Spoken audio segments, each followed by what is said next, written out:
বঙ্গে ধরা পড়া এই পাক জেহাদিদের যেখান থেকে অ্যারেস্ট করা হয়েছে, আমরা যদি ম্যাপের মাধ্যমে একটু জোড়ার চেষ্টা করি এবং তার কাছাকাছি কি রয়েছে, আমরা যখন খুঁজতে গিয়ে দেখলাম বেশ কিছু তথ্য আমাদের সামনে চলে আসলো। স্যার আপনিও যদি একটু আসেন তাহলে পুরো বিষয়টা আরও ভালোভাবে সেটা বোঝানো যায়। আমরা শুরুতে দেখাই যে হামিমকে কোথা থেকে অ্যারেস্ট করা হয়েছিল। হামিমকে অ্যারেস্ট করা হয়েছিল বর্ধমান থেকে। আমরা বর্ধমানটাকে একটু খুঁজে বের করার ফার্স্টে চেষ্টা করি। এই যে আমরা দেখতে পাচ্ছি বর্ধমান, এই যে লাল যে জায়গাটা, এটা হচ্ছে বর্ধমান, এখান থেকে অ্যারেস্ট করা হয়েছিল। এবার যদি আমরা একটু খোঁজার চেষ্টা করি যে এর আশেপাশে কি রয়েছে। স্যার এর আশেপাশে যখন আমরা খোঁজার চেষ্টা করলাম, আমরা দেখলাম যে এর কাছে রয়েছে পানাগড়। পানাগড়ে কি রয়েছে? আমাদের বায়ুসেনার ঘাঁটি। বায়ুসেনা অ্যাজ ওয়েল এজ আর্মি অনেক বড় ঘাঁটি। আমি এর সম্বন্ধে আমি মুখও খুলতে পারছি না, কেন যে ওটা যে আমাদের ওখানে আর্মি এস্টাবলিশমেন্ট যেটা আছে অনেক বড় দুর্দান্ত, ওদের স্ট্র্যাটেজিক ভ্যালু আছে, রাইট? তাহলে ওটা আপনার বর্ধমান থেকে আপনার পানাগড় যেতে বেশি টাইম লাগবে না। তাহলে এটা তো অনেক বড় জিনিস আপনি যেটা বলছেন। অ্যান্ড তারপর ওখানে আপনার এয়ারফোর্স ঘাঁটি, যেটা আপনার দুর্গাপুর আর বর্ধমান পানাগড়ের মাঝখানে আছে, ডান দিকে কাজী নজরুল যেটা আপনি বলছেন, রাইট? তো ওখানে একটা আপনি বর্ধমানের থেকে একজন লোক সকালবেলা যাবে ওখানে, কোনো একটা অ্যালাবাই না কোনো একটা কারণে যাবে ওখানে, আর ওখান থেকে বিকেলবেলা পর্যন্ত যতগুলো ইনফরমেশন আছে কালেক্ট করার পর চলে আসবে। ওর মধ্যে কি হবে, পানাগড় যেটা আছে ওটা হেডকোয়ার্টার একটা আমাদের আর্মি ইউনিট, আমি নামও বলবো না, ওইটা অনেকগুলো স্ট্র্যাটেজি করে ভ্যালু আছে, রাইট? এই যে পানাগড়, পানাগড় অনেক অনেক ভ্যালু আছে ওখানে। তো ওখানে যাবে, ওখানে তো অনেকগুলো আছে, বাজার টাজার আছে, ওখানে আমাদের পুরনো গাড়ি ফাড়ি বিক্রি হয়, ওখানে ঢুকবে, কথা বলবে কি হচ্ছে কি হচ্ছে না, কোথায় কি আছে। ওখান থেকে সোজা আপনার দেখুন কত কিলোমিটার বললেন আপনি, বেশি দিন নয়।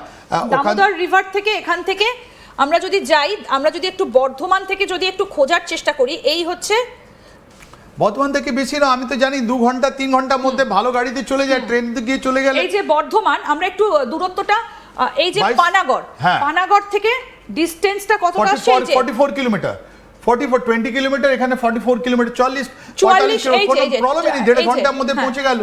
এই যে পৌঁছে গিয়ে ওখানে কথাবার্তা দেখলো, সবকিছু দেখলো, ওখানে কি উইক পয়েন্ট আছে, কি কনস্ট্রাকশন চলছে, কোথায় ফেন্সিং আছে, কোথায় ফেন্সিং নেই, কোথায় স্টোর রাখা আছে, কোথায় স্ট্র্যাটেজিক জিনিস রাখা আছে, সব কিছু জানতে পারবে হামিম। আর ওখান থেকে সোজা কিছু দূর গেলে আপনার আমাদের ইন্ডিয়ান এয়ারফোর্সের একটা ঘাঁটি আছে, যেটা আপনি জানেন, ওটা কাজী নজরুল করে আমরা বলেছি। একদম, আমরা যদি আরেকটু যদি এগোই, ঠিকই তো বলছেন আপনি, কাজী নজরুল ইসলাম এয়ারপোর্ট। ওখানে কি আছে?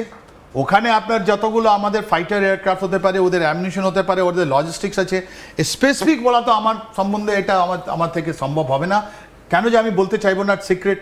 তো এই দুটো যে আমাদের জায়গা আছে, এইটা যে সন্ত্রাসবাদী লোক, ওরা তো আর্মি টার্গেট করতে চায়, ওরা তো মানুষকে টার্গেট করতে চায়। তাই জন্য তো আপনি বলছেন ওখানে যুদ্ধ হবে কি যুদ্ধ হবে, এই যুদ্ধ তো আরম্ভ হয়ে গেল।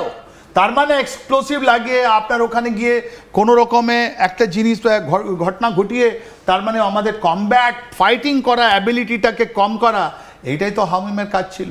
এটা টোটালি সেপারেট মডিউল, জয়শে মোহাম্মদের মডিউল। এটা জয়শে মোহাম্মদের হেডকোয়ার্টার ফাইসলাবাদে ছিল, যেটা 7th মেতে ভাঙা হলো, ওর লোকই ছিল হামিম।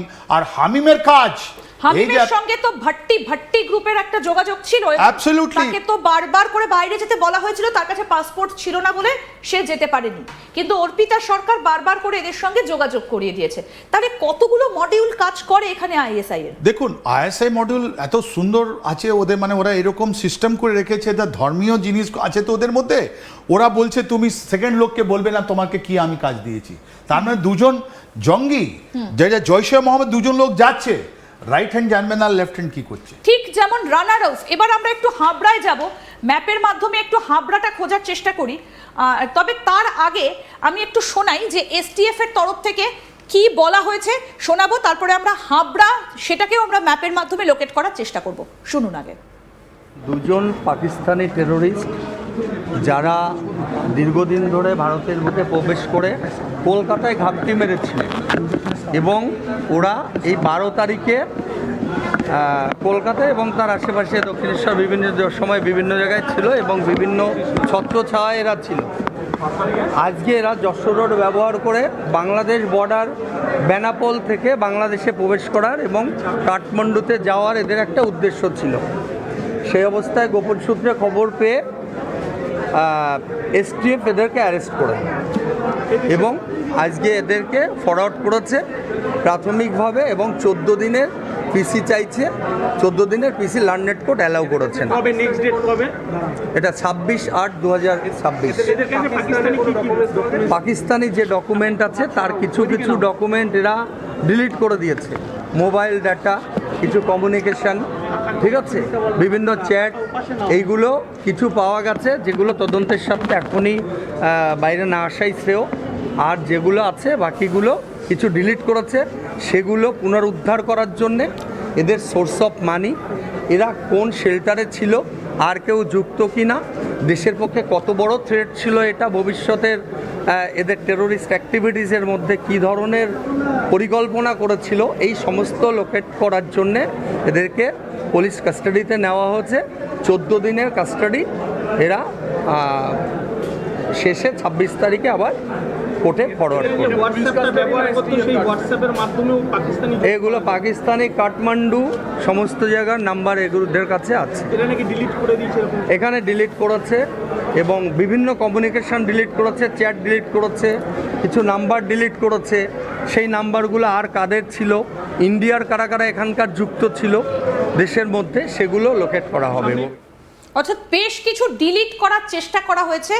এই যে রানা রউফ যাকে গ্রেফতার করা হয়েছে, কোথা থেকে গ্রেফতার করা হয়েছে, আসুন আমরা একটু ম্যাপের মাধ্যমে সেই জায়গাটা যাওয়ার চেষ্টা করি এবং তার কাছাকাছি কি কি রয়েছে সেগুলো একটু দেখি। এই হচ্ছে হাবড়া, আমরা দেখার চেষ্টা করছি যে কোথায় রয়েছে। এই হচ্ছে হাবড়া। এবার এখান থেকে কোন জায়গাটা সব থেকে কাছে হয়, মানে কোন বর্ডার দিয়ে সে ঢুকতে পারে, আমরা যখন এই জায়গাগুলো খোঁজার চেষ্টা করলাম, এই যে হাবড়া, সেখান থেকে যেটা সবার আগে আমাদের নজরে এলো সেটা হচ্ছে এই যে গাইঘাটা, ঠাকুরনগর, চাঁদপাড়া। আমরা আরও এগিয়ে যাচ্ছি, যদি ওপরের দিকে যদি আমরা এগিয়ে যাই তাহলে আমরা দেখতে পাবো এই যে বনগা এবং তারপরে হচ্ছে এই যে পেট্রাপোল। এই জায়গাটার আমরা রুটটা খোঁজার চেষ্টা করছিলাম, অর্থাৎ এই যে এই রুট দিয়ে এসে পেট্রাপোল, বেনাপোল, অর্থাৎ এই যে সীমান্তটা রয়েছে পেট্রাপোল, বেনাপোল, এই যে বর্ডার লাইন চলে গেছে, এই হচ্ছে ভারত বাংলাদেশ সীমান্ত। তাহলে কি বাংলাদেশ দিয়ে একে এখানে ঢোকানো হয়েছে বর্ডারের এইরকম একটা কাছে, এরকম একটা জায়গায়? দেখুন, এই আপনি রউফ রানার কথা বলছেন, রাইট? তো প্রথম আপনি একটা মডিউল দেখলেন যেখানে জঙ্গি মডিউল আছে, যেটা আপনার বর্ধমানে ধরা পড়লো, যার পুরোপুরি টার্গেট ছিল পানাগড়, যার পুরোপুরি টার্গেট ছিল আপনার এয়ারফোর্স স্টেশন, যেটা আপনার আন্ডালের কাছে আপনি বললেন, যেটা কাজী নজরুল, যেখানে এয়ারফোর্স আছে, ইন্ডিয়ান এয়ারফোর্স, ওটা আলাদা।